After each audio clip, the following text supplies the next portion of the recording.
5 façons d'établir des limites sans culpabiliser. Établir des limites est l'un des meilleurs moyens de créer de l'ordre, de la stabilité et du progrès dans votre vie. Comme des clôtures, elles définissent ce qui est acceptable et protègent votre bien-être émotionnel, mental, physique et spirituel. Mais cela demande du courage, surtout si vous n'avez jamais vécu avec des repères clairs. Au début, cela peut sembler inconfortable, voire brutal. Beaucoup ressentent de la culpabilité par peur de décevoir ou d'être mal compris. Cette culpabilité pousse souvent à abandonner ses limites et à retomber dans l'épuisement émotionnel. Mais il est tout à fait possible de poser vos limites sans culpabiliser. Voici 5 façons d'y parvenir. 1. Ayez une raison solide. Avant de fixer une limite, demandez-vous « Pourquoi en ai-je besoin ?» Est-ce pour votre tranquillité, votre temps, vos émotions ou vos valeurs? Une raison claire renforce votre détermination.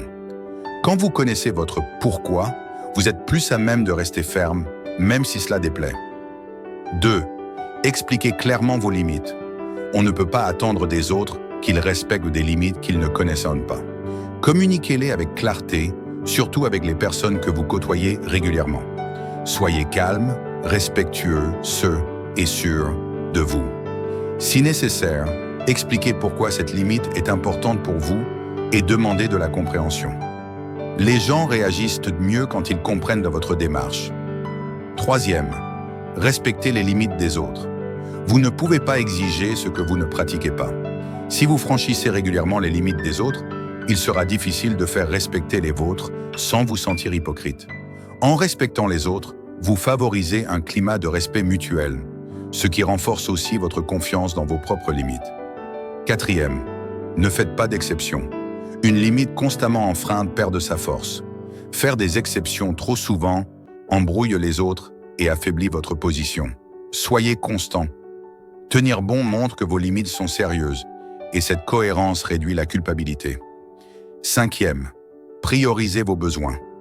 Avant tout, mettez-vous en priorité. Les limites protègent votre bien-être. Ce n'est pas de l'égoïsme, c'est une nécessité.